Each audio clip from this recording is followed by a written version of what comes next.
O gás natural é uma peça-chave na transição energética global, oferecendo uma alternativa menos emissora de gases de efeito estufa frente a outros combustíveis fósseis, como o carvão e o óleo combustível. No Brasil, sua relevância cresce com o fortalecimento da infraestrutura e seu potencial de integração com fontes renováveis. Uma dessas sinergias é com o biometano, combustível renovável produzido a partir de resíduos orgânicos que complementa o gás natural ao promover uma transição mais sustentável e eficiente. Neste episódio, vamos explorar o papel do gás natural mundialmente e no Brasil, e a relação com o biometano, analisando como podem caminhar juntos para impulsionar a descarbonização, garantindo segurança energética e viabilizando novas oportunidades econômicas. Eu sou Leidiane Ferronato Mariani e este é o podcast Amplum Biogás. Este episódio tem apoio da Ultragaz, que inova ao oferecer biometano para a descarbonização das indústrias e contribui com a disseminação de conhecimentos sobre biometano, somando energias junto à Amplum Biogás. Apoie você também. Sejam muito bem-vindos e bem-vindas a mais um episódio do podcast Amplum Biogás. Hoje teremos a honra de receber Ieda Gomes. Ieda é conselheira de empresas de energia, infraestrutura e construção, com mais de 30 anos de experiência em companhias dos Estados Unidos, Brasil, América Central, Singapura, França, Ilha de Man e Reino Unido. Ieda é Visiting Fellow do Oxford Institute for Energy Studies, Senior Advisor da FGV Energia, membro do Conselho de Infraestrutura da Fiesp e do Conselho Consultivo da Câmara Brasileira de Comércio na Grã-Bretanha. É conselheira da UIL Mulheres na liderança na América Latina. Ieda foi vice-presidente de novos empreendimentos, presidente da BP Brasil, VP da BP Solar, VP de Assuntos Regulatórios e VP de Energia Pan-Americana. Antes da BP, Ieda foi CEO da Comgás São Paulo. Ieda recebeu o prêmio Veuve Clicquot Mulher de Negócios do Ano Brasil 2001. Eu quero agradecer a nossa convidada de hoje, Ieda, por estar aqui compartilhando seu conhecimento e experiência em gás natural e energia. Ieda, seja bem-vinda. Lidiane, é um prazer estar com vocês e com todos os membros aí da sua audiência, que é uma audiência também voltada para assunto de energia, e vai ser um prazer ter esse bate-papo com você ao longo desse podcast. Muito obrigada pelo convite. Obrigada. Eu também quero aproveitar para agradecer a você que está nos ouvindo agora, seja no carro, andando de bicicleta, em casa ou onde quer que esteja. Sua companhia, como a gente sempre fala, é o que torna esse podcast possível e super especial para nós. E antes de mergulharmos na conversa com a Ieda Gomes, se você ainda não fez isso, lembre-se de dar o like e 5 estrelinhas para o nosso podcast na sua plataforma preferida. Ative o sininho para não perder nenhuma novidade. Isso nos ajuda muito a continuar trazendo conteúdos de qualidade para você. Então vamos lá. Ieda, já falei do seu lado profissional para os nossos ouvintes, então agora conta para nós quem é você além do mundo profissional. Divida conosco uma curiosidade do seu dia a dia. Bom, eu sou um ser humano como todos nós, eu trabalho muito, tenho o lado profissional, mas também tenho o meu lado pessoal. Do lado pessoal, eu tenho um marido, tenho um filho, agora tenho uma netinha, tenho 2 netinhas, na verdade, que moram todas no exterior. Eu mudei para o Reino Unido e agora para a Isle of Man desde 2002, e tenho trabalhado muito com o Brasil, mas eu moro no exterior, que me abriu um caminho extra para trabalhar com empresas internacionais e viajar bastante. Então, eu tenho uma minha listinha que eu vou aumentando todo ano. Eu já estive em mais de 90 países, então, na Ásia, eu conheço quase todos os países asiáticos, Oriente Médio, Américas, Europa, e ainda tenho uma listinha de pelo menos uns 15 a 20 que eu pretendo conhecer nos próximos anos, então eu estou sempre ampliando. A última delas foi agora, eu estive em outubro, no Uzbequistão, que é um país que ninguém pensa, né, na Ásia Central, que tem uma cultura riquíssima, porque esteve estabelecido na Rota da Seda. Então, entre a China e a Europa, tinha a famosa Rota da Seda, onde as caravanas cruzavam o deserto para levar os produtos de seda, né, e faziam intercâmbio comercial. E interessante notar que nas visitas das cidades históricas, que nós fomos em 3 delas, além da capital Tashkent, nós fomos em Riva, Bukhara e também em Samarcand. As rotas das caravanas criaram os primeiros lugares onde você podia fazer troca de moeda, porque você vinha com a moeda de um país para passar para outros países na Europa e pelo próprio Uzbequistão. Ele se tornou um centro de câmbio, um dos primeiros câmbios há mais de 800 anos atrás. Então, uma das curiosidades. Além disso, eu também sou gatófila, né? Eu tenho gatos, agora eu tenho 4. E cada um tem uma personalidade diferente e são umas belezas de você conviver com gatos. São muito inteligentes, muito afetuosos, brincam o tempo inteiro um com o outro. Eu não preciso de TV, minha TV são os gatos. Que lindo, Ieda. Obrigada por compartilhar. Incrível. 90 países, nossa, muitas experiências, né? Muita história para contar. E os gatinhos, nossa, eu também gosto de gatinho, assim. Não tenho nenhum gatinho, não tenho cachorro, mas adoro. Eu digo que eu costumo brincar com os cachorros e gatinhos dos meus amigos. Tá, eu mando uns vídeos do meu para você. Isso, por favor, compartilhe. Ieda, obrigada por ter compartilhado um pouquinho da tua vida com a gente. E agora eu queria aproveitar a sua presença aqui para a gente falar sobre gás natural, sobre o mundo de energia, né? O gás natural é um combustível muito importante nos países desenvolvidos e vem se tornando ainda mais importante também, por exemplo, no Brasil e em outros países. Como você resumiria o momento desse combustível em nível mundial e no Brasil também? A relação do gás natural com segurança energética e o impacto no crescimento dos países. Bom, eu vou situar um pouco a sua pergunta pela transição da minha carreira. Eu comecei minha carreira profissional na Comgás, Companhia de Gás de São Paulo, durante a crise energética de 1979. Quando o Irã ele mudou, teve a revolução dos ayatollahs e o preço, pela segunda vez, os preços do petróleo subiu muito, o que levou o governo brasileiro da época a começar a incentivar pesquisas em combustíveis alternativos. Naquela época, em 79, o gás natural no Brasil era muito restrito, somente gás associado, em alguns campos em terra, no Nordeste. Aos poucos, quando a Petrobras começou a descobrir petróleo com gás associado na bacia de Campos, o Brasil não era autossuficiente em petróleo, o Brasil era um importador líquido. Então, o governo brasileiro incentivou os primeiros programas de biogás. Foi aí que eu comecei a trabalhar na Comgás. Trabalhei 7 anos desenvolvendo projetos de biogás de aterros sanitários. Mas naquela época, depois de 7 anos, nós fechamos o projeto, porque não era economicamente viável, era muito pequeno, né? E os consumidores próximos também eram muito limitados, e foi na época que o gás natural entrou em São Paulo e começou a expandir em outros estados, na década de 80. Então, no caso, quando a gente começou o programa de gás natural em São Paulo, na década de 80, o gás natural era considerado o combustível of choice, que era o combustível que melhor atendia as indústrias, particularmente, e também as residências e comércio, em termos do seguinte aspecto: segurança, comparado, por exemplo, com o botijão de gás de GLP, ou gás natural canalizado, muito mais seguro, não precisava de você armazenar, porque é transportado por tubulações.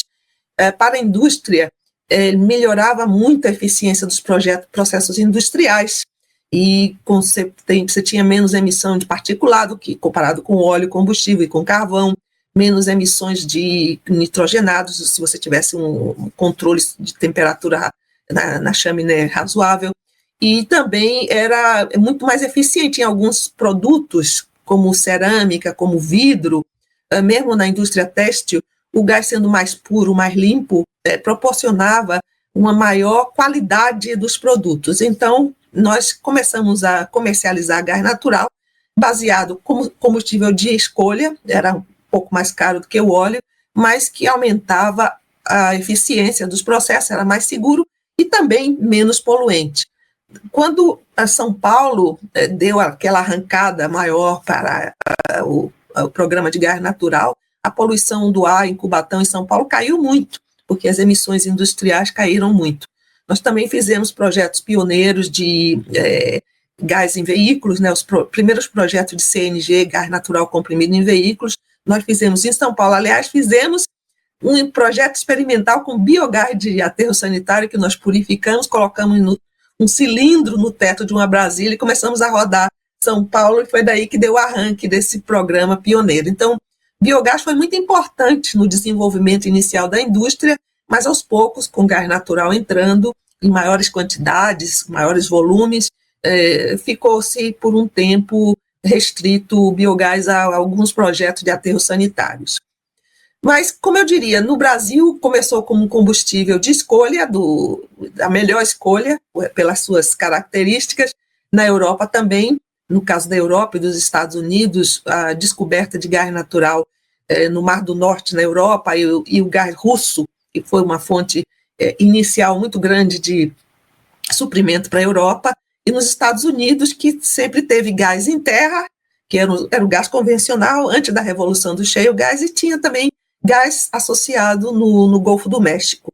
Com isso, a indústria do gás no mundo desenvolveu-se muito, se construiu uma infraestrutura enorme de gasodutos, e depois, posteriormente, de terminais de GNL, e desenvolveu-se a um ponto que o gás natural passou a ter uma participação no mundo de aproximadamente 23% da matriz energética mundial. Depois, mais recentemente, após o Acordo de Paris de 2015, o gás natural, por ser um combustível fóssil, passou a sofrer algumas restrições em termos por ser combustível fóssil, ele entra em toda a programação de net zero, de redução das emissões dos gases de efeito estufa. Então, hoje existe uma discussão se o gás era um combustível de escolha, passou a ser um combustível de transição para uma economia mundial mais voltada para os renováveis. E depois que nós tivemos a invasão da Ucrânia pela Rússia, onde os países europeus resolveram não comprar mais gás russo, somente tem 2 gasodutos pequenos transportando, o gás natural também passou a ser sinônimo de segurança de suprimento. Não só na Europa, em função dessa crise causada pela corte do suprimento de gás russo, mas no Brasil também. O Brasil tem uma matriz energética muito limpa, particularmente a matriz elétrica, né? O ano passado, nós costumamos sempre dizer, o ano passado, 2023, 93% da energia elétrica gerada no Brasil foi de fontes renováveis, combinação de hidráulica, hídrica, né, solar, eólica, biomassa.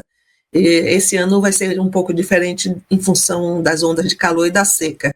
Mas quando não tem gás, não tem energia renovável em quantidades suficientes, como foi o caso de 2021, quando tem uma seca, o gás entra na matriz para garantir a segurança de abastecimento.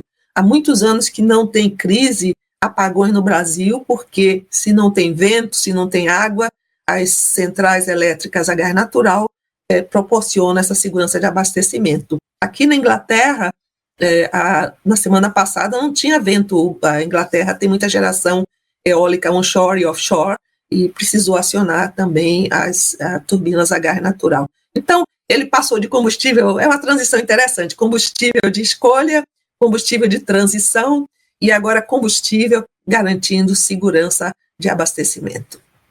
Perfeito, Ieda, essa visão que você traz de ele ser um combustível de escolha, né? E que quando a importância dele no momento que os países optaram por esse combustível e os benefícios ambientais que ele trouxe lá atrás, né? Porque às vezes a gente olha sem considerar a história e a gente olha para o gás natural agora, ele é um fóssil realmente, né?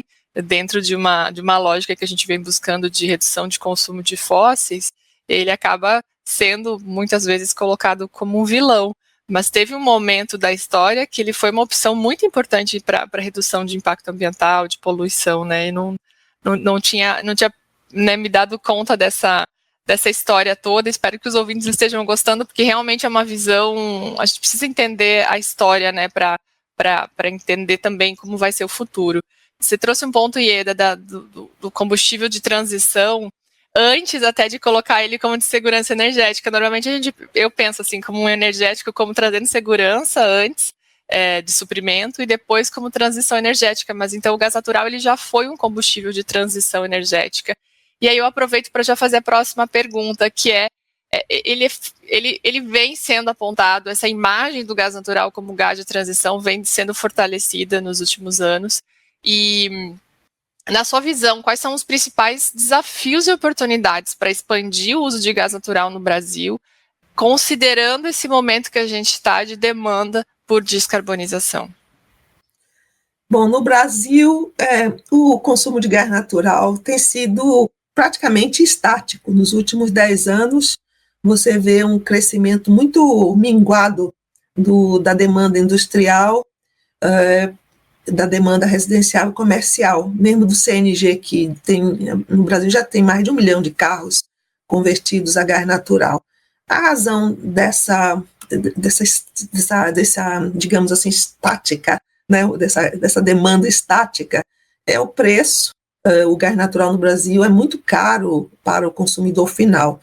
Se você compara o preço do gás natural no Brasil, até com a Europa, que é um continente onde você precifica o gás a preço de hub, né? Hoje o mais importante hub é o TTF, que é o hub holandês, mas o Brasil ainda paga, as indústrias pagam muito caro, as residências pagam muito caro pelo gás natural. Isso porque, além do preço no Citygate ser muito alto, né? Hoje o preço no Citygate varia de 10 a 13 dólares por milhão de BTU, e uma indústria de relativamente grande porte paga 20 dólares por milhão de BTU, e a residencial paga de 35 a 40 dólares por milhão de BTU. Então é bastante caro, o que inibe o crescimento do consumo. Onde o gás natural entra, às vezes, com consumo muito alto, é quando você tem uma crise hídrica e o gás natural é chamado, então, para fornecer essa garantia de suprimento, mas é um consumo instável, porque tem anos que você consome 42 milhões de metros cúbicos por dia para o setor elétrico, e tem anos que você consome 4 milhões de metros cúbicos por dia, 1 para 10. Então, é muito difícil, inclusive, ancorar contratos de longo prazo quando você não tem uma segurança, um volume estável de demanda, porque os contratos de longo prazo são sempre baseados num volume estável, com algumas variações sazonais, mas no caso do setor elétrico brasileiro isso não é possível. Então, tem sido estático. Eu acho que tem ainda um outro problema, que é o problema de infraestrutura. A infraestrutura brasileira é pequena comparada com o tamanho do Brasil. Você não sai dos 9 mil quilômetros de gasoduto de transporte, já vai mais de 15 anos que tem esse mesmo volume, essa mesma infraestrutura.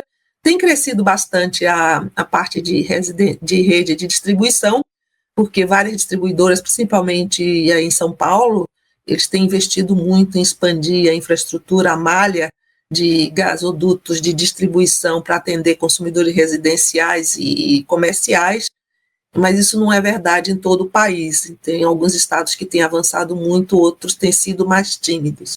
Então, a combinação de penetração da infraestrutura, preços altos, e nós temos aí esse consumo mais ou menos estático. Vai crescer, só vai crescer se o preço baixar bastante, porque várias indústrias que precisam de gás a 7 dólares, 8 dólares por milhão de BTU, comparado com 20, com 15, vai ser difícil você baixar esse preço a esse ponto, a não ser que você tenha uma oferta muito grande e crie muita competição no mercado, que não está acontecendo hoje.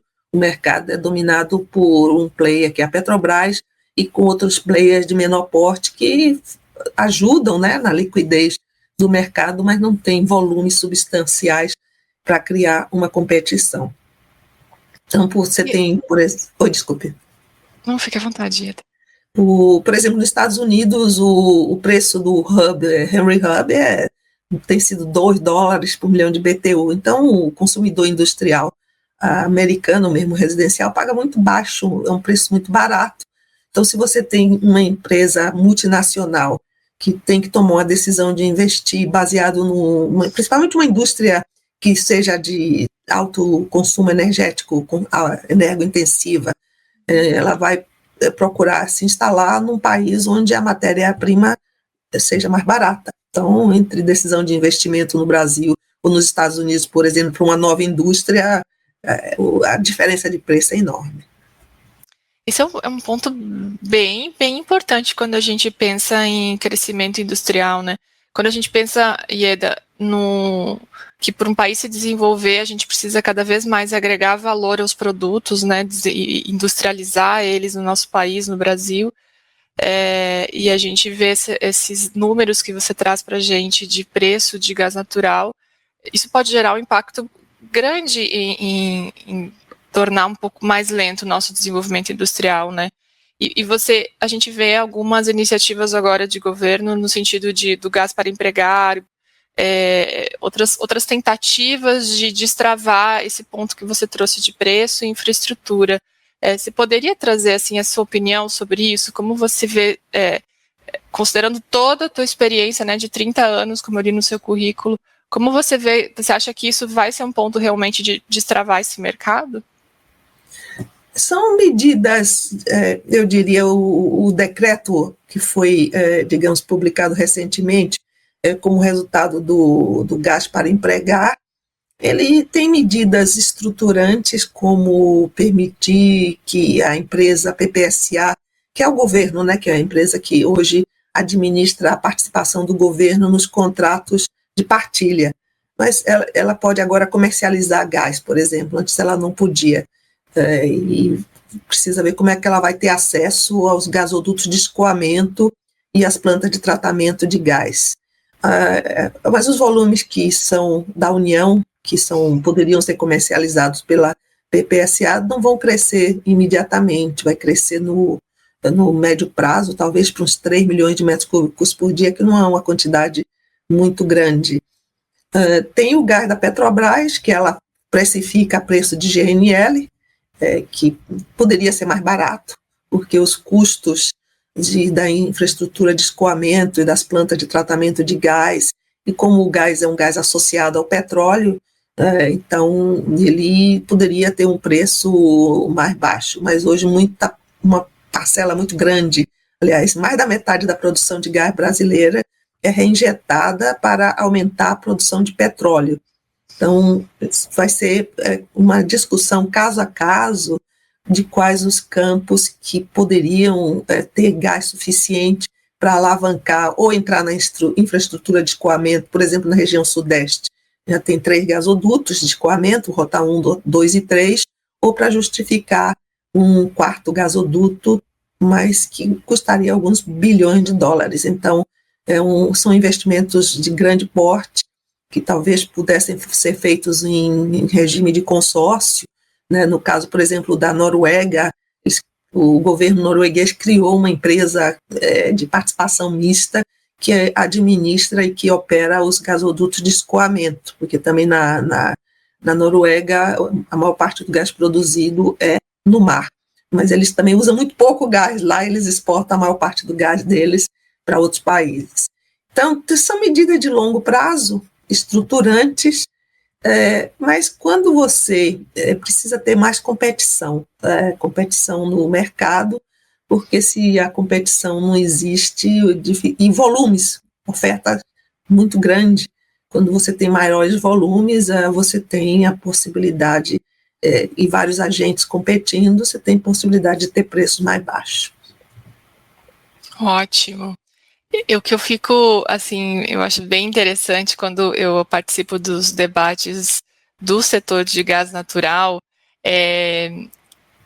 perceber essa busca por preço, né, como você já trouxe, essa discussão sobre preço, disponibilidade, infraestrutura, e nem sempre eu vejo a discussão sobre transição energética. ou sobre descarbonização. Porque eu sinto que é como se fosse, a gente está o gás natural é um gás essencial, não só como combustível, mas como matéria-prima, né, Ieda? Muito, muito importante para a indústria. E se a gente for pensar, muito importante, inclusive, para gerar energia elétrica, né, no Brasil. Uhum. Então, quando a gente conversa com pessoas como eu, né, venho do setor de energias renováveis, de meio ambiente, a gente fala do gás natural, automaticamente a gente pensa em descarbonização, em transição. Mas quando eu participo dos eventos de gás natural, esse assunto acaba sendo um assunto não tão essencial, porque vocês estão discutindo toda a questão de disponibilidade, de preço, de garantir que as indústrias continuem tendo acesso a um combustível, passe a ter acesso a um combustível mais barato, para dar mais competitividade para o Brasil. E são dois pontos de uma discussão que muitas vezes eu acho que eu sou bastante racional e tento colocar na balança. Eu acho difícil essa conversa, assim, porque ao mesmo tempo que a gente precisa buscar a transição energética, descarbonizar, a gente está vendo toda a questão das mudanças climáticas, ao mesmo tempo a gente vê uma questão que também a gente precisa continuar desenvolvendo a nossa indústria e fornecendo esse combustível. E você chega a ter essa visão também, com toda a tua experiência, a tua atuação também na área de descarbonização, Ieda? Você tem algum conselho para me dar quando eu fico assim um pouco perdida nesse tema? Acho que não tem dicotomia. Você tem que fazer as coisas caminharem muitas vezes em paralelo. De certa forma, apesar de ser um combustível fóssil, o gás natural ele ajuda a descarbonizar comparado com o petróleo e comparado com o carvão. Então, ele tem emissões menores na maior parte dos casos. Agora, a questão da descarbonização da indústria, ela passa por várias questões. Por exemplo, se for descarbonizar, a indústria usa gás natural em 3 tipos de aplicações. Como matéria-prima, como você falou, gera para produção de fertilizantes, produção de produtos petroquímicos, e ela entra em processo de relativamente baixa temperatura, em caldeiras, produzir vapor, e entra em processos de alta temperatura, por exemplo, fornos de vidro, fornos cerâmicos, em que você precisa ter alta temperatura para poder entregar o produto final. Então, quando você pensa em descarbonização, no caso da matéria-prima, hoje o gás natural como matéria-prima no Brasil, vamos pegar o caso dos fertilizantes nitrogenados. Fertilizantes nitrogenados hoje são produzidos a preços muito baratos na Rússia, nos Estados Unidos, no Oriente Médio. Em todos esses locais, o preço do gás é muito baixo. Por isso que o Brasil hoje importa 85% dos fertilizantes nitrogenados, porque a esse preço, na Rússia, o gás natural para plantas de fertilizante no Oriente Médio ou nos Estados Unidos, o preço do gás natural é da ordem de $2 a $3 por milhão de BTU. No Brasil, 15, 20, você não tem como produzir amônia, ureia a preços competitivos com fertilizante importado. Então, tem aí custos de internalização, tem custo de desembaraço alfandegário, tem custo de transporte do porto até o local onde o fertilizante vai ser aplicado, em Goiás, Mato Grosso do Sul, Mato Grosso, Tocantins, Minas, mas não dá para você fazer break-even com essa diferença de preços. Por isso, o Brasil hoje é um grande importador de fertilizantes nitrogenados e vai continuar a ser, a não ser que o preço do gás caia muito. Você competir com essa ordem de grandeza é muito difícil. No caso da petroquímica, a mesma coisa, né? A petroquímica depende do tipo de produto.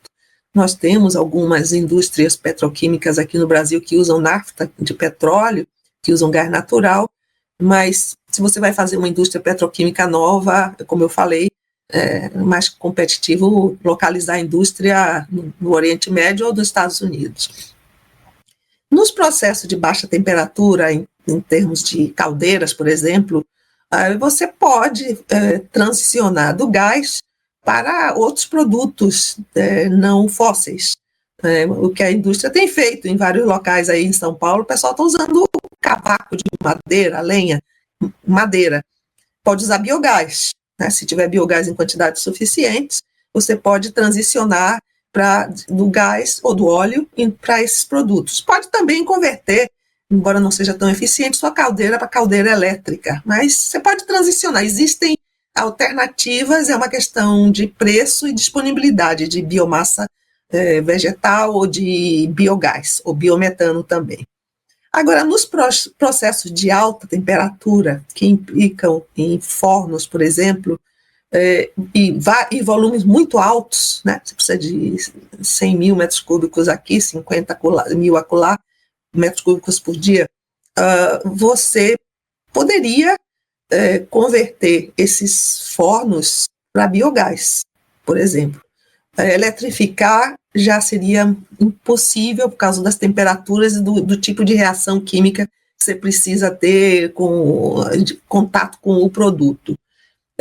Poderia usar hidrogênio um dia, no futuro? Complicado, porque o hidrogênio não tem a mesma densidade energética do gás. E esses fornos cerâmicos, fornos de vidro, são fornos que custam algumas centenas de milhões de dólares, em alguns casos maiores, né? E tem uma vida útil de 20 anos. Então, você tem que esperar a vida útil desses fornos para tomar a decisão de investimento que poderia, digamos assim, fazer uma complementação de combustíveis. Mas não é fácil. Esses são os setores que a gente chama hard to abate. O setor de aço. Hoje, o aço produzido na maior parte dos países, inclusive no Brasil, são os blast furnaces, né? Fornos a oxigênio, que usa o coque como matéria-prima para reduzir o minério de ferro. Você colocar gás já ajuda, gás natural, mas você, por exemplo, hidrogênio, ele é um processo endotérmico, o coque é exotérmico, precisa de mais energia se você colocar hidrogênio. E então, teria que, talvez, aí no mais longo prazo, transicionar dos fornos, dos BOFs, né, blast furnace, para fornos elétricos de redução direta. Hoje o Brasil tem vários fornos elétricos ou com redução direta a gás natural, mas como são investimentos muito elevados, você precisaria ter, primeiro, investir, né, de transformar todo o seu parque industrial, e segundo, ter combustíveis alternativos, que não é evidente o hidrogênio, mas poderia ser complementar para transicionar no futuro. Mas é um processo que toma tempo, não dá para fazer amanhã, nem hoje. Por isso que se chama transição. Transição é você transitar de um ponto A ao ponto B num período de tempo que pode ser curto, pode ser longo, mas nesse caso pode ser longo.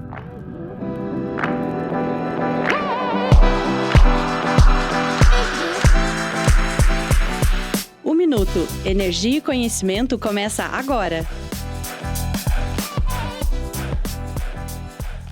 Olá, ouvinte! Aqui é Andressa Pereira, da Amplum Biogás.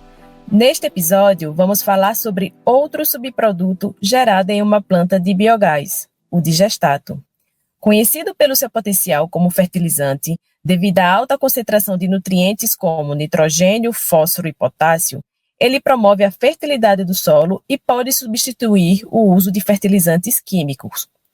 No entanto, apesar de seus benefícios, o digestato frequentemente representa um desafio para plantas de biogás, pois exige tratamento adequado para armazenamento, transporte e aplicação segura. Além disso, ele nem sempre possui valor comercial imediato, o que limita seu potencial de mercado. Quando a aplicação direta no solo não é viável, o digestato pode passar por processos que agregam valor ao produto, como a remoção de nutrientes para reuso da água e a secagem para facilitar o transporte para uma destinação específica ou viabilizar a compostagem. Com isso, vemos que o digestato é um recurso com potencial, mas também com especificidades que exigem uma gestão eficiente para maximizar seus benefícios e garantir a circularidade nos projetos de biogás.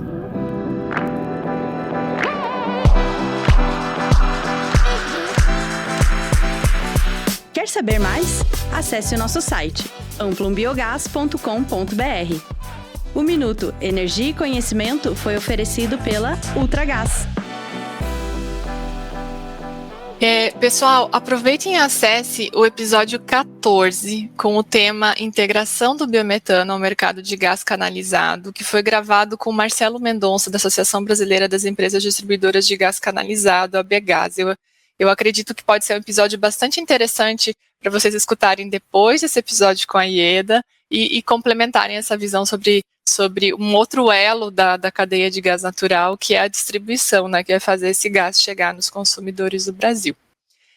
Ieda, você trouxe o gás natural, né, como substituto do petróleo, do carvão, e o que a gente vem vendo nos últimos anos é um mercado crescente de substituição de diesel, né, de consumo de diesel nos veículos pesados no Brasil.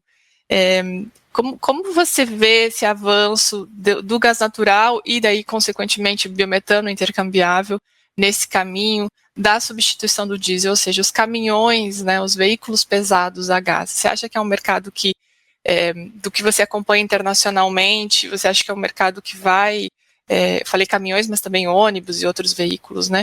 Você acha que é um mercado que vai se expandir? Pela minha observação de alguns mercados internacionais, eu tenho visto mais comumente ônibus a gás natural do que caminhões a gás natural. Então, em cidades que tem, você vai em Los Angeles, por exemplo, que é uma cidade que tem uma poluição atmosférica muito grande, tem milhões de veículos ali transitando, você vê ônibus a gás natural em várias cidades europeias, motores a gás, ou ônibus ou motores elétricos. No caso de caminhões que transitam a longa distância, para você colocar cilindros de CNG, gás natural comprimido, né? Você tem uma questão do peso, que você tem que colocar, porque esses caminhões transitam 3.000 quilômetros, tem caminhão que leva a carga do Rio Grande do Sul até o Ceará, se você pegar o Brasil. Aqui na Europa, eu canso de ver caminhões transitando da Polônia para Londres, para o Reino Unido, são 2-3 dias de viagem.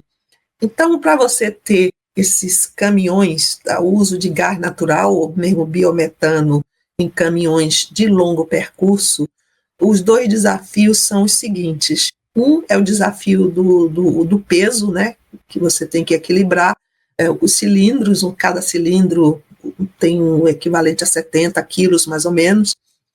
E o segundo é a infraestrutura de abastecimento. Por exemplo, no caso da Europa, poderia ter uma infraestrutura, porque tem muita rede de gás natural, mas você não vê muitos postos de GNV aqui, por exemplo, no Reino Unido, você não vê quase nada. Você pode ver isso mais na Itália, que deu uma guinada em termos de impostos mais favoráveis, etc. e tal. Aí no Brasil, os caminhões, quer dizer, a rede de gás natural, você precisa de rede de gás e ter pressão suficiente e colocar isso nos postos, para que os caminhões possam se abastecer. Então, fica muito limitado no Brasil à nossa costa, as regiões costeiras, onde existem as redes de gás natural. E aí é uma questão de investimento, onde o dono da frota vai decidir se compensa investir num caminhão. Hoje já tem algumas fábricas, alguns caminhões que já saem de fábrica, antes você precisava adaptar. Ele vai decidir se o custo de investir no caminhão a CNG a gás natural se paga no período de tempo. É uma decisão empresarial também, até o dia que também os governos, por força dos seus compromissos ambientais, decidam que não vai poder mais ter diesel. Eu acho muito difícil no Brasil, onde a economia brasileira é movida a caminhão. Não tem quase ferrovia nenhuma, todo o transporte de carga é feito por caminhão, e são um número substancial de caminhões. Para você dar uma guinada dessas, precisa pensar muito. Uma alternativa que tem sido colocada até no combustível do futuro é aumentar a quantidade de biodiesel no diesel convencional. Com isso, você não tem o problema do investimento. O investimento é quem produz o biodiesel e leva esse biodiesel até as bombas de abastecimento.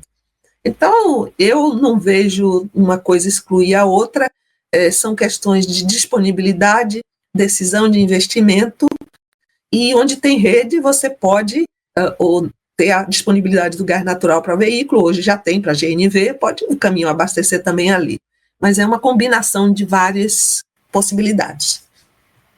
Ótimo, ótimo. Ieda, obrigada por essa visão. E eu queria voltar um pouquinho no tema biogás e biometano. Você teve experiência na Comgás, né, num outro momento, no sentido de disponibilidade tecnológica para uso, para produção e uso de biogás. E como você vem acompanhando, assim, como você vê esse setor de biogás e biometano crescendo, né, está crescendo no Brasil? Qual que é a sua visão sobre esse setor, assim, dentro de toda essa perspectiva do setor de gás natural? Eu vejo com muitos bons olhos, porque o biogás e o biometano são gases não fósseis, né? E com isso você pode ajudar a descarbonizar mais ainda a nossa matriz energética.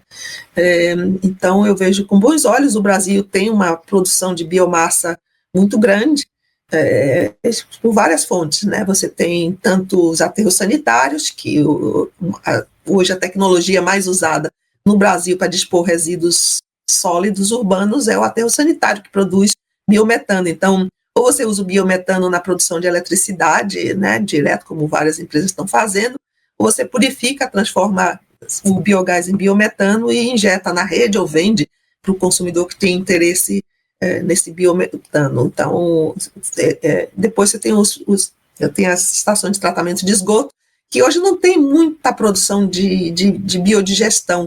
Na Europa é muito mais comum, você tem muito biodigestor de estação de tratamento de esgotos, né? Aqui mesmo no norte da Inglaterra, a United Utilities, eles usam o biogás dos biodigestores deles para produzir eletricidade para o sistema de bombeamento de águas, que é uma das maiores concessionárias de água e esgotos do Reino Unido.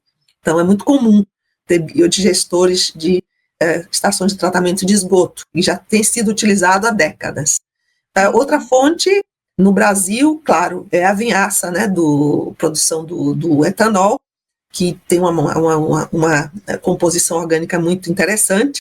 Então, com isso, você pode gerar biogás, biometano também, após tratar e purificar. E o grande problema do vinhoto hoje, da cana-de-açúcar, é a sazonalidade, né, porque você não tem a safra o ano inteiro.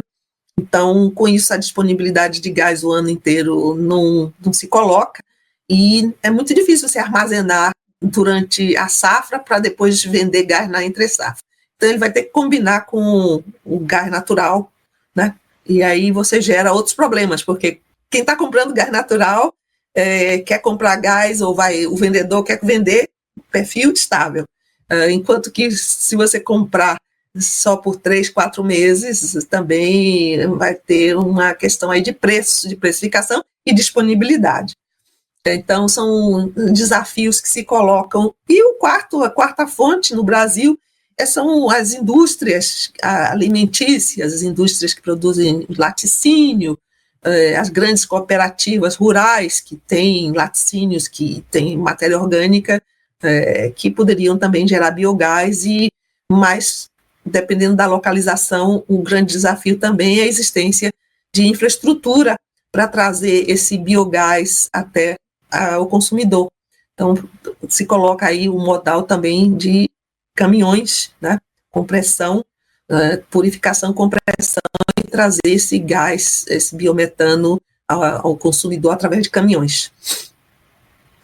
Ieda, é perfeito esses pontos que você trouxe, porque quando a gente pensa em biometano, acho que cada vez mais, como mercado de biogás e biometano, que eu venho desse mercado, a gente precisa entender como é o mercado final, quem vai comprar esse biogás, esse biometano, essa energia gerada, e entender o que a gente conversou até agora, ouvinte, com a Ieda, é para a gente entender esse mercado de gás natural, como o mercado de gás natural consome, né? Qual que é a expectativa? Então, quando a gente fala, o setor de gás natural já tem preços elevados, então isso é algo bem importante para entender, que é um setor que tem seus desafios aí para avançar.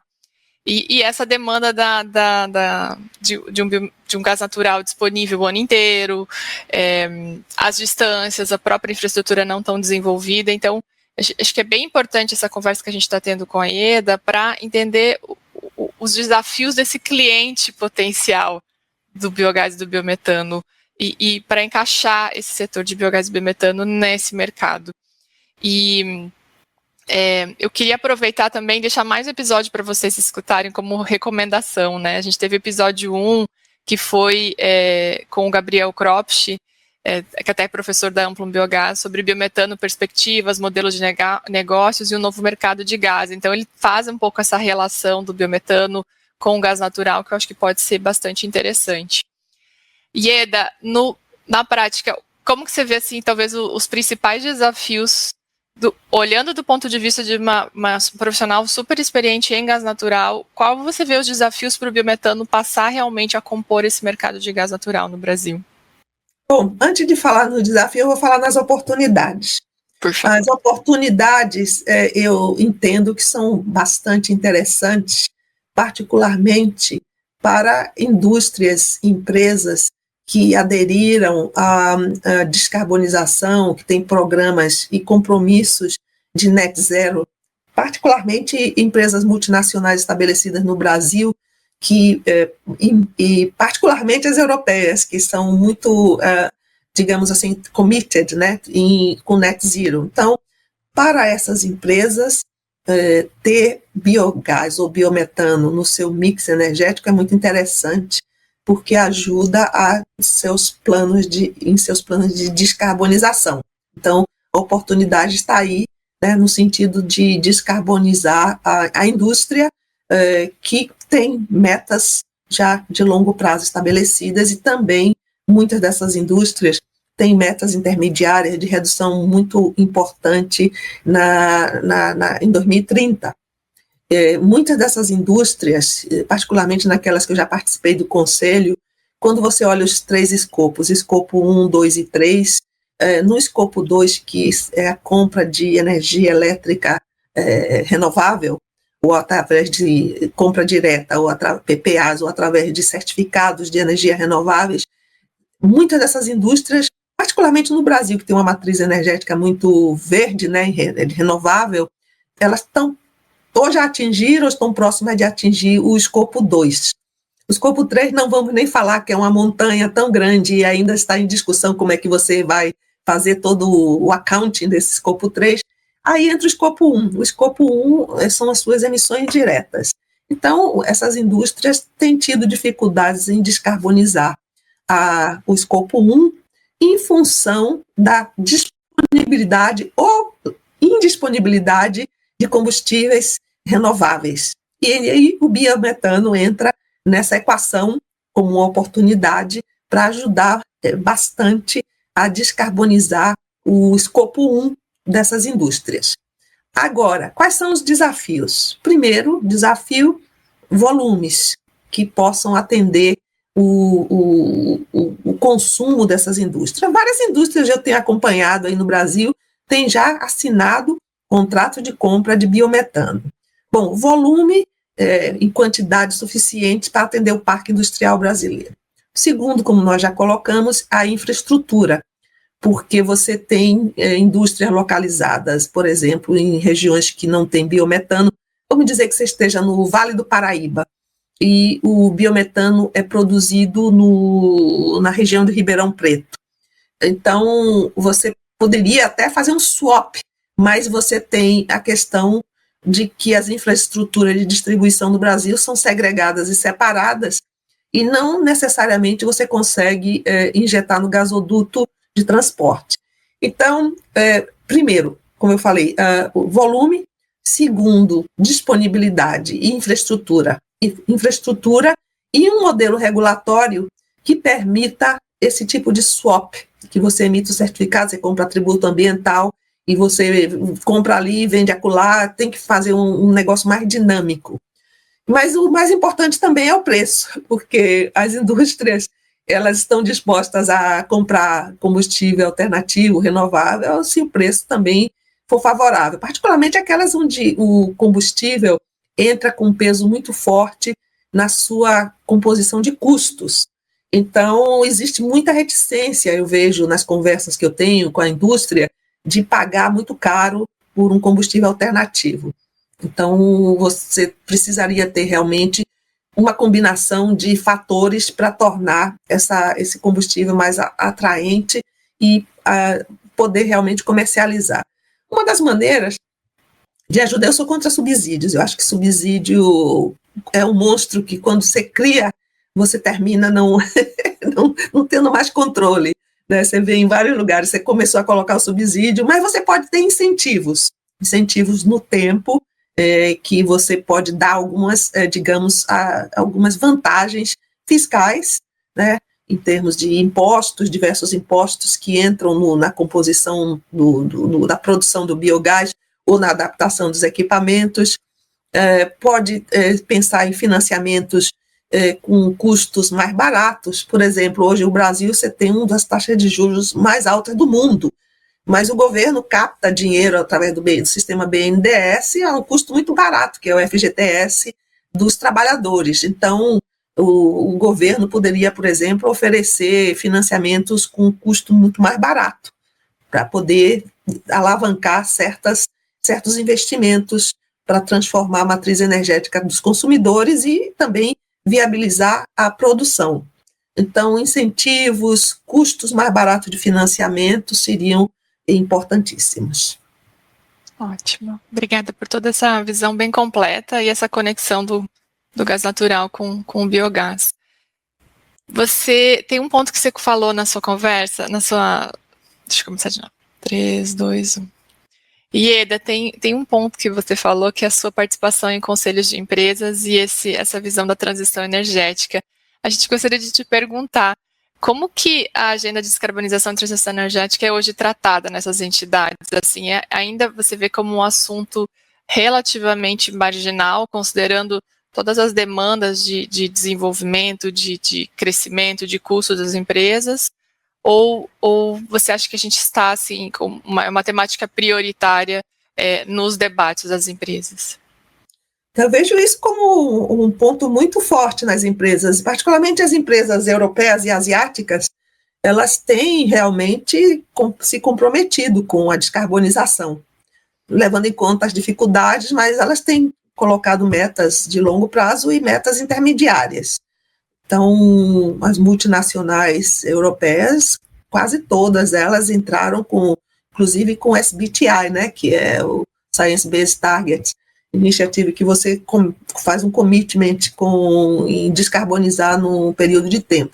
Então, do lado do consumidor, eu vejo isso muito forte nas indústrias, e na parte de oferta de produtos. Por exemplo, eu participo do conselho de uma empresa que faz kits, faz infraestruturas de grande peso, tanto para a indústria do petróleo, para plataforma de petróleo, FPSOs, mas do outro lado também está investindo muito em fazer estações de conversão de alta voltagem para offshore wind.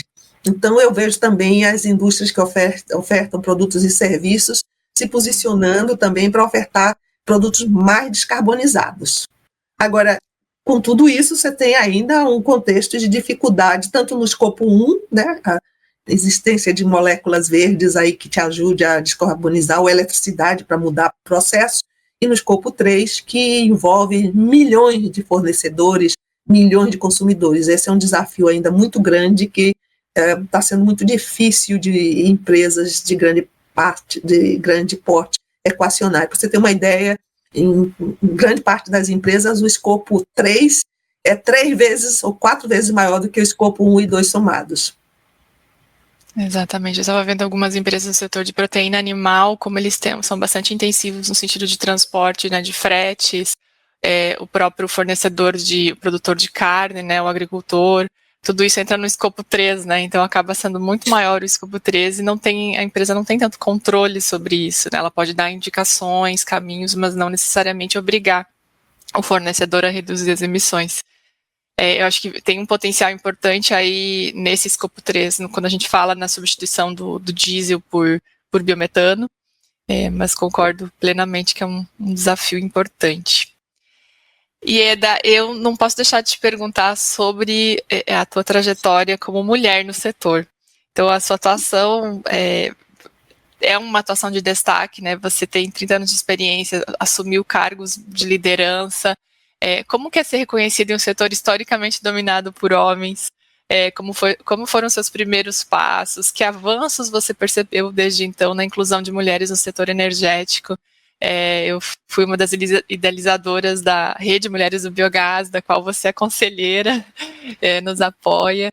Então, eu queria muito escutar um pouquinho da tua trajetória como mulher nesse setor e como você vem vendo esse avanço. Eu vejo um progresso muito grande. Quando eu comecei, fui bastante pioneira em várias áreas. Eu fui a primeira engenheira mulher da Comgás, fui a primeira presidente da Associação dos Engenheiros da Comgás, fui a primeira mulher presidente de uma empresa estatal de energia no Brasil, que foi a Comgás também. Mas de lá para cá, eu vejo que existe um grupo de mulheres tão maior, tão talentosas, tão bem preparadas. Então, é um sea change, né? Uma mudança assim, de tudo que você viu há quase 40 anos atrás. Então, as mulheres hoje são muito bem preparadas, são profissionais muito competentes, muito sérias, têm visão estratégica. E quando eu vejo as redes, hoje eu faço parte de algumas redes de mulheres de negócios, tem milhares de profissionais no Brasil bem preparadas, no mundo inteiro também. Claro que ainda existe, digamos assim, em relação ao número de homens em posições executivas, ainda é pequeno comparado, mas eu acho que primeiro, várias empresas têm tido uma posição mais progressista de convidar mulheres para cargos de relevância, e também para conselhos de administração. Na Europa, em vários países, existe legislação, tipo na França, 40% dos conselheiros de empresas que têm um certo número de empregados e cotados em bolsa tem que ter conselheiras mulheres, né? No Brasil, no Reino Unido e no próprio Estados Unidos é voluntário, mas ainda assim tem avançado, porque quando a empresa é cotada em bolsa, e os fundos de investimento, os investidores nesses países também pressionam as empresas a terem mais mulheres e mais diversidade. Cada dia também está se falando mais em diversidade também de raça também, né? De background em geral. Então, existe também por parte dos investidores nessas empresas pressão para ampliar a diversidade. E não é só porque a diversidade de você ter mulheres, porque também você não pode ter, eu quero ter mais mulheres só por ter. Você tem também que contratar as pessoas mais competentes. E tem muitas mulheres muito competentes, então, e muito dedicadas também. As mulheres são muito dedicadas, trabalham duro, né? Tem que fazer um juggling, carreira com família e outras atividades, mas é inegável a competência de muitas profissionais do sexo feminino. Então, eu vejo avançando, não é ideal, mas é como a transição energética, a gente tem que estar sempre trabalhando, né, para fazer as coisas acontecerem. Se você ficar de braços cruzados, as coisas não mudam. Então, tem que estar sempre falando, tem que estar sempre conversando, tem que estar preparando mais gente, as novas gerações que chegam têm mais ambição também, e com isso o mundo vai mudando. Talvez não mude imediatamente, mas muda sim, tem mudado bastante. Olha, é uma mudança, eu falei de mudança várias vezes, mas eu vi a transformação desde que eu comecei até o presente. Uma injeção de ânimo, né, que a Ieda nos dá, de ver essa transição, ver que o caminho está sendo percorrido. Ieda, tem alguma informação, a gente já está indo para o nosso fechamento aqui da nossa entrevista, tem alguma informação relevante que você queira compartilhar que ainda não tenhamos falado? Eu só queria encorajar vocês a continuar participando da rede de Mulheres do Biogás, essa iniciativa tão importante, liderada aí pela Leidiane, mas que eu sei que tem muitas profissionais que participam do setor, que tem uma energia, né? Uma energia alternativa muito grande. Eu acho que muito importante na vida profissional e também na mudança, na transição energética, é você ter gente que é empenhada, você precisa de conectividade. Conectividade no mundo de hoje profissional é extremamente importante, porque a conectividade te proporciona diversidade de visões, troca de informações, crescimento profissional, crescimento em tudo que você faz. Então, participar de redes e de networks é extremamente importante, tanto para o crescimento profissional de quem participa, mas também para que você atualize e possa trabalhar naquilo que você acredita. Então, como o nome indica, são redes de mulheres do biogás, o objetivo é desenvolver e tornar mais conhecido e mais importante a participação do biogás e do biometano na matriz energética. Então, quanto mais gente trabalhar em prol desse objetivo, é o propósito da organização, mais chance você tem de ver o seu propósito prosperar.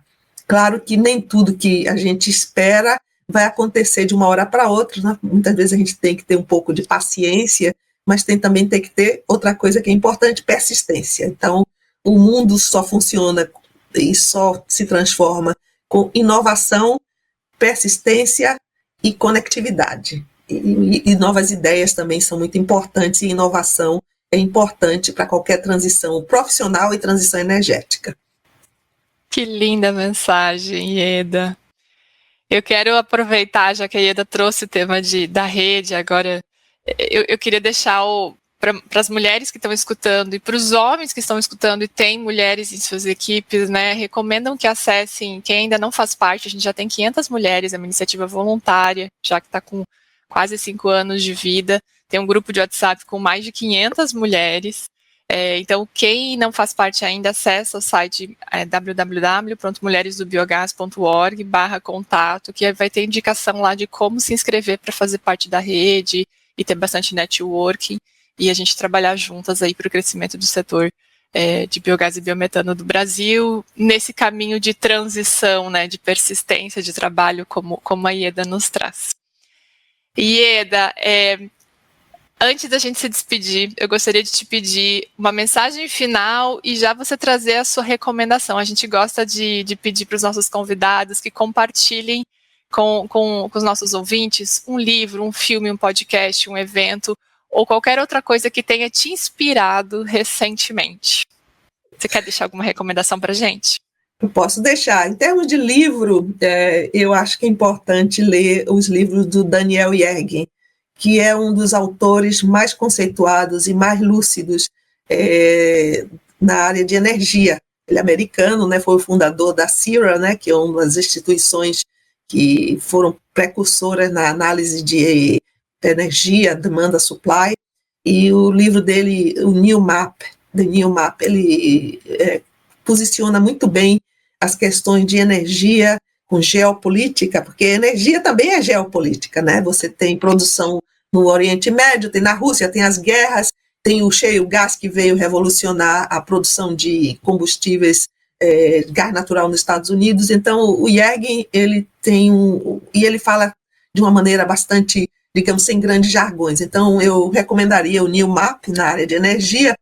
E na área de filmes, eu sou bastante eclética. Eu gosto de filme de ação. Eu viajo muito, então eu estou sempre olhando os filmes na telinha do avião. Então, eu gosto de comédias, gosto muito de filme de ação, gosto de drama. Um dos filmes que eu achei mais bonito, muitos anos atrás, é um filme antigo, com a Marion Cotillard, que é o Piaf, que conta a vida da Edith Piaf, que foi uma pessoa que começou a vida de uma das formas mais pobres e possuídas na França, né, no início do século passado, e que se transformou numa das maiores cantoras com músicas excepcionais. Inclusive, o encerramento dos Jogos Olímpicos em Paris com a Céline Dion, ela cantou o hino ao amor. E a Céline Dion, a Edith Piaf, ao longo da sua vida, teve muitas tragédias pessoais, o corpo foi se deformando e perdeu os amores da vida dela e viciou-se em drogas e tudo mais, mas é uma história incrível e a música é linda demais. Então eu aconselho, um filme antigo, a Marion Cotillard fez um filme belíssimo, uma atriz muito boa, Eu gosto também de filme de comédia, de ação. Então, o último que eu assisti, que eu dei muita risada, chama Hot Fuzz, com Simon Pegg. É humor britânico, com uma comédia dark, mas chama Hot Fuzz, F-U-Z-Z. E Simon Pegg é um comediante, ele agora está trabalhando com o Tom Cruise no Missão Impossível, mas antes ele era um comediante inglês, ele fez muitas comédias assim, dark, mas sempre interessante. Então são 2 filmes que eu gosto. E na parte de comédia, de filme de ação, eu gosto muito dos filmes do Terminator, assisti todos, né? I'll be back. E assisti também a filme de ação do Sylvester Stallone. Passou um documentário deles na Netflix, que eu assisti a semana passada. Você não imagina a criatividade. Ele só fez filmes de ação, tipo, que ninguém reconhece como grandes, digamos, intelectos, tipo Rocky 1, 2, 3, 4, 5, 6, Rambo, e depois agora ele está fazendo Expendables. Mas como pessoa, que interessante a vida desse cara. Ele é um ator muito lúcido, fez muito sucesso, se comprometeu fisicamente nos filmes de luta dele e criou gêneros que eram obscuros no cinema e se transformaram em grandes sucessos mundiais. Então tem de tudo aí, desde drama, comédia, dark humor, eu vejo de tudo, eu sou muito eclética. Gente, Ieda trouxe um leque aqui de opções de recomendações para a gente, para todos os gostos, livros, filmes, documentários. Incrível. Muito obrigada pelas recomendações, Ieda, e muito obrigada pela sua participação. Foi incrível ter você aqui, passando essa mensagem de todo esse conhecimento e uma mensagem de otimismo que a gente está no caminho da transição energética, transição para a diversidade também. Eu sempre digo assim, uma honra poder ter o seu contato, poder te acessar, ter acesso assim, a você para conversar, para trocar, porque a tua história, a tua trajetória para mim é incrível, assim, te admiro muito, muito, muito. Sim. Muito prazer, foi um prazer conversar com você e com todo o público aí presente. Obrigada pela atenção de todos e todas. Transição energética é inexorável, está acontecendo. Nunca se investiu tanto em energias renováveis do mundo. Precisa investir mais, sim. Precisa consumir menos também. Minha mensagem final é que a transição energética também precisa de eficiência energética, consumir menos, de uma maneira mais eficiente, para que com isso você possa reduzir até 30% o consumo de energia do mundo. Então, precisa fazer novas fontes, precisa também reduzir o nosso consumo. Muito obrigada. Obrigada a você, Ieda. Ieda fecha deixando essa mensagem importantíssima da eficiência energética. E a você, ouvinte, muito obrigada por sua audiência. A gente vai ficar muito feliz em receber sua opinião e perguntas sobre este episódio, assim como sugestões de pautas e de profissionais. Nosso e-mail é contato@amplumbiogas.com.br. Agradecemos também a Ultragaz por apoiar este episódio e por somar energias, levando conhecimento de qualidade a ainda mais pessoas. Este episódio foi produzido por Amplum Biogás, empresa que oferece cursos e consultorias para o mercado de biogás e biometano. Conheça mais sobre o nosso trabalho em amplumbiogas.com.br e nas redes sociais é só buscar por @amplumbiogas. Lembre-se de deixar o seu like neste episódio e recomendá-lo para os seus amigos que possam gostar do tema. Um abraço de toda a equipe Amplum.